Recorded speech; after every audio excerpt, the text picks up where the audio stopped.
Et la troisième grande opération de réforme, qu'est-ce que cela a consisté? Nous avions déjà un terminal à conteneurs qui avait été financé par la BAD. C'est le premier terminal à conteneurs qui a été financé par la BAD. Nous avons demandé à ce que toutes les sociétés qui travaillent au niveau du port se regroupent dans le cadre d'un GIE pour essayer de gérer le terminal à conteneurs. Donc de 92 jusqu'en 88, toutes les sociétés qui étaient là géraient ce terminal à conteneurs. En 88, donc, on a fait la deuxième réforme au niveau de la gestion portuaire. C'est qu'au lieu que toutes les sociétés ne gèrent le terminal à conteneurs, nous avons demandé à ce qu'une seule société intervienne pour gérer le terminal. C'est ce qui a fait qu'on a procédé à la mise en concession du terminal à conteneurs. Voilà un peu les grandes réformes qui ont eu lieu au port. Vous savez, le port est une institution qui bouge. Vous savez, le monde maritime évolue constamment. Si vous ne vous adaptez pas à la mondialisation de l'économie, aux nécessités de créer les meilleures conditions pour faire fonctionner le port, il va sans dire que vous allez être dépassé et votre structure ne pourra pas être compétitive comme on le souhaite. Voilà donc pourquoi à tout moment nous entreprenons des initiatives, nous entreprenons des mesures pour que le port puisse s'adapter aux exigences de l'évolution. Et je dois vous dire aussi en plus qu'aujourd'hui on a une chance inouïe parce qu'à l'avènement du président de la République, le professeur Alpha Condé au pouvoir, il a considéré le port comme étant un outil clé du développement de l'économie nationale. Donc on a organisé les états généraux sur le port en juillet 2012. Ces états généraux ont permis de regrouper toutes les administrations, tous les opérateurs privés, tous les acteurs qui sont concernés par le fonctionnement du port pour essayer de voir quels sont les facteurs qui bloquent le développement et la compétitivité du port. C'est à travers toutes ces mesures qu'on a demandé de faire des études sur les réformes institutionnelles à entreprendre plus tard, sur la compétitivité qu'il faut engager à travers des mesures de tarification, à travers des procédures de facilitation du traitement de la marchandise et aussi le schéma de développement du port de Conakry. Donc ces études, on est en train de les mener avec les cabinets qu'on a déjà retenus sur la base d'un appel d'offres international. À la lumière des conclusions qui vont nous être soumises, on verra dans quel sens il faut entreprendre encore d'autres actions, toujours pour pérenniser et conforter notre méthode de gestion. Voilà. Alors, y aura-t-il des emplois qui seront menacés au port? J'avoue que les gens parlent d'emploi à tout bout de champ, emploi. Non, ce n'est pas notre mission. La mission d'un port, c'est d'abord de créer la richesse. La mission d'un port, c'est d'agir de manière à ce que nous puissions créer de l'emploi. C'est ça notre mission. On ne fait pas de décision, on ne conçoit pas, on ne prend pas de décision dans le dessein de faire du mal à qui que ce soit. Non, nous allons qualifier l'outil de travail. Nous allons professionnaliser. Et tous ceux qui sont dans la filière, comme le cas de la filière Roro, le président de la République, le professeur Alpha Condé l'a dit, personne ne sera laissé pour compte. Tous ceux dont l'activité est liée au Roro seront intégrés et seront d'ailleurs mieux traités parce que leur situation sera formalisée de manière systématique. Ils seront pris en charge, eux et leurs familles, et seront qualifiés pour pouvoir s'adapter aux exigences de l'évolution du port. Ok. Déjà, des travailleurs du secteur maritime menacent d'aller en grève si leurs boulots sont touchés. Que leur répondez-vous? Bon, qu'ils essaient de voir d'abord ce que nous allons faire.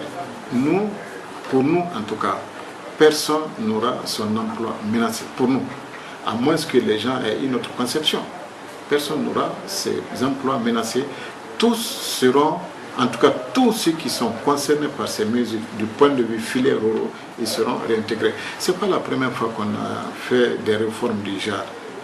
En 1988, lorsqu'on a demandé de privatiser la gestion du terminal à conteneurs, il avait été demandé à l'époque à Jettement International de prendre tous les travailleurs qui étaient au compte des sociétés de consignation et de sociétés de manutention qui opéraient sur le terminal à conteneurs. Jettement International a pris tout le monde. Et après Jettement International, quand Borloo est venu, en 2011, tous ceux qui travaillent avec Jetman International et même ceux qui n'étaient pas dans une situation réglementaire, mais qui travaillent avec Jetman International, je crois qu'ils devraient être au nombre de 147, ils ont été repris par le groupe Bolloré. En plus de l'effectif qu'il a recruté pour pouvoir, puisqu'il a un éventail d'activités encore plus important, donc il a engagé tout ceci-là. Cette fois-ci encore, nous avons dit la même chose à Bolloré. Tous ceux qui sont concernés par cette filière dans les sociétés, quel que soit le nom, Bolloré a l'obligation de les engager. Voilà.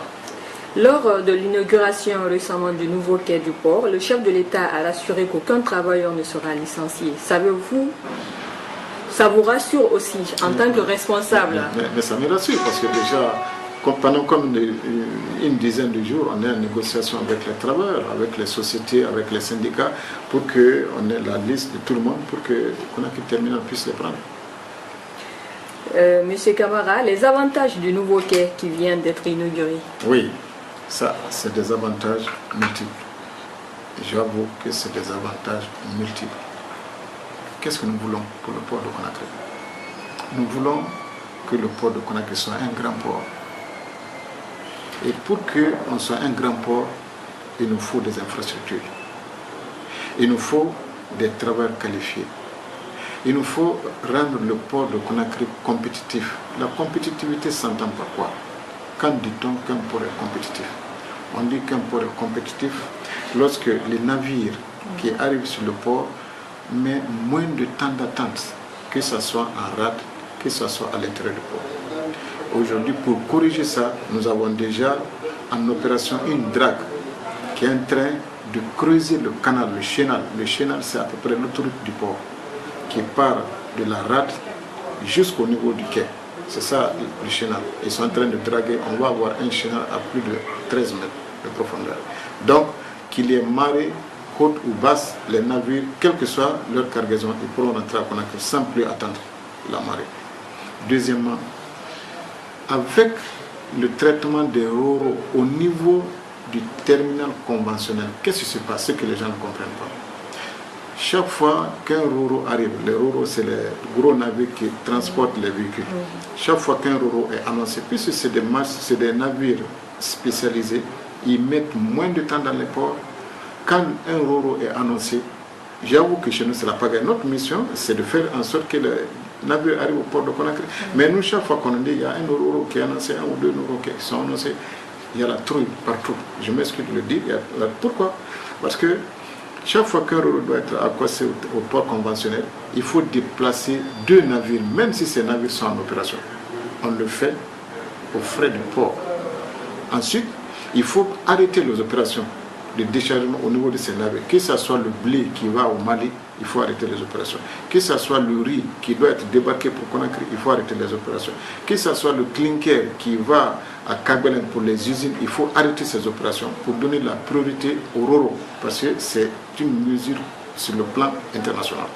Donc on arrête les opérations, on pénalise non seulement les propriétaires de ces navires, mais aussi le port supporte les charges liées à ça. Donc on sort les navires, on fait rentrer le ro-ro, une fois qu'il est traité, il ressort et le port assure de carburer les remorqueurs qui vont encore faire entrer ces navires. Voilà un peu la médiocrité dans laquelle on a évolué pendant tout ce temps. Mais ce n'est pas ça seulement. Quand les ro-ro arrivent, il y a 1500, 2200, 700, 800 véhicules à bord. On a moins d'1,5 hectare au niveau du port conventionnel. Quand les ro-ro arrivent, il faut débarquer ces véhicules, il n'y a pas d'espace. Tout l'intérieur du port est engorgé. Il n'y a pratiquement pas de place. Pendant 3-4 jours, les clinkers ne peuvent pas sortir du port parce qu'il n'y a pas de place. Les autres usagers ne peuvent pas rentrer au port parce qu'il n'y a pas de place. Le port est complètement bloqué dans son fonctionnement. C'est ça notre mission? Non. Notre mission, c'est de voir comment faire en sorte que toutes les activités du port se déroulent convenablement sans porter préjudice ni aux uns ni aux autres. Pour pouvoir corriger cela, nous avons dit aux opérateurs très tôt, depuis 1988, vous qui êtes dans la filière ro-ro, cette activité-là se développe d'année en année. Faites en sorte que vous vous dotez des moyens, des équipements qui vous permettent demain de pérenniser votre activité. Pour cela, qu'est-ce qu'il faut? On leur a dit, nous avons 147 hectares à Kabbalah. aménager ces 147 hectares. Nous allons faire en sorte que tous les véhicules qui arrivent une fois débarqués des navires ruraux soient délocalisés au niveau de Kabbalah. Comme ça, vous n'aurez plus de problème. Aucun n'a investi.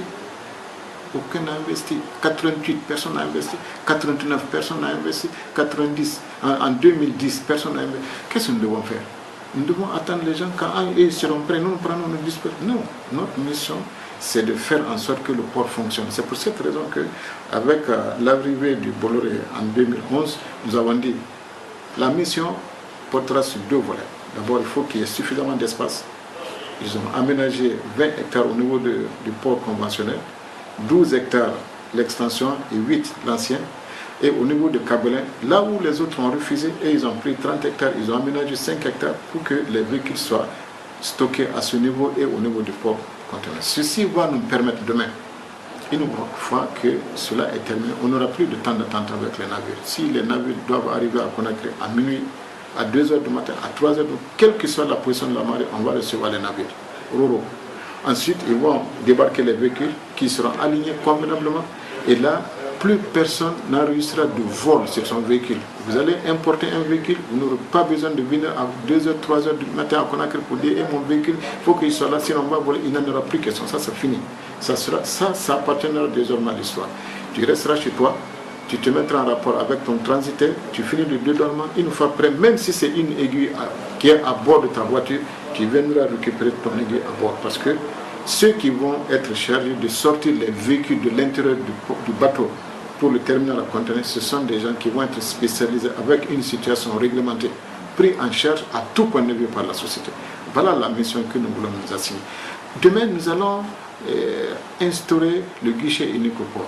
Qu'est-ce que ça veut dire, le guichet unique? Le guichet unique, ça veut dire qu'une fois qu'on va l'installer dans les mois à venir, vous allez rester chez vous, vous commandez votre véhicule. Une fois que c'est embarqué, que ce soit aux États-Unis, que ce soit en Chine, que ce soit à Londres, une fois que c'est embarqué, à partir de chez vous, vous intégrez les paramètres de votre marchandise dans votre portable, même chez vous à la maison ou bien dans votre voiture, vous verrez le véhicule, le navire venir sur Conakry. Une fois que c'est à Conakry, vous aurez l'information que le véhicule est déjà là. Vous allez intégrer les paramètres, la machine va vous dire, voilà, c'est ce que vous devez payer au port, c'est ce que vous devez payer à la douane, c'est ce que vous devez payer au transitaire, c'est ce que vous devez payer à Conakry Terminal. Une fois que le paiement, le montant vous indiqué, vous allez à la banque, vous payez, vous n'aurez affaire ni à la douane, ni à Conakry Terminal. Avec le reçu, simplement, vous allez à la banque, vous faites le versement, vous allez à Conakry Terminal, au vu du reçu, vous sortez votre voiture, vous n'aurez personne en face de vous. C'est ce que nous voulons pour qu'on gagne du temps. Le temps, les Américains disent le temps, c'est de l'argent. Voilà, c'est ça notre objectif, c'est ce que nous voulons pour le port de Conakry. Vous savez, chaque fois que les Guinéens viennent ici, ils disent ah non, voilà, on a vu ça à Dakar, Dakar est performant dans tel domaine, le port de Dakar est ceci. À Abidjan, le port d'Abidjan est ceci. Nous voulons faire la même chose, les gens crient ah, on veut mettre les gens au chemin. Mais c'est ça le progrès. On ne peut pas évoluer dans la léthargie. Il faut s'adapter aux nouvelles exigences du temps. Sinon, c'est nous qui allons être à la traîne. Puisqu'on a décidé que Conakry ne soit pas relégué au rang de port secondaire, nous demandons à tout le monde, et vous la presse, et tout le monde, et acteurs y compris, mettons-nous à l'école du changement pour que le pays aille de l'avant. C'est incontournable. Faisons en sorte que la Guinée aille de l'avant. C'est ça notre mission. Et c'est la nouvelle mission que nous avons confiée à la presse pour informer les uns et les autres, pour savoir que l'outil que nous avons, le port, c'est un véritable instrument au service du développement de l'économie nationale. Agissons pour que cet outil joue pleinement son rôle. Que les Maliens viennent ici en grand nombre, c'est ce que nous voulons. Ceux qui ont fui le port, les Maliens, parce qu'on vole leurs véhicules, on pénalise leur activité, que ces Maliens-là reviennent. Pour que eux et nous, on essaie de travailler ensemble pour faire du port un véritable outil au service du développement. C'est ce que nous voulons. Une dernière question, M. Camara. Quelles dispositions avez-vous prises pour réduire les impacts d'Ebola sur vos rendements au port? Ah oui, ça c'est une très très très bonne question. Vous savez, le troisième trimestre, nous avons connu une chute du trafic. 23% sur les chiffres d'affaires, même 33% de réduction au niveau de... Vous avez un peu... Et nous sommes sûrs que ça va jouer sur le budget de l'État. Ça va jouer sur le budget de l'État. Et nous, pour prévenir ça, nous avons essayé de nous organiser de façon à ce que on n'ait pas d'abord de cas d'Ebola. Ici, heureusement, il n'y en a pas eu. Et on a mis en place des structures qui nous ont permis quand même de rassurer tous les armateurs qui passent par le port de Conakry. Et à tous les nouveaux, il y a des kits qui sont installés. On a réduit, vous savez, quand le navire accoste, il y a toujours un équipage qui est là, qui monte à bord pour vérifier un peu les documents et puis procéder au contrôle. Tout ça, ça a été réduit. On a ramené cette équipe de contrôle, d'arraisonnement des navires qui étaient de 15, on a ramené à 4, même les 4 personnes. Là, c'est une seule personne qui monte à bord, c'est le représentant de l'armateur qui est là.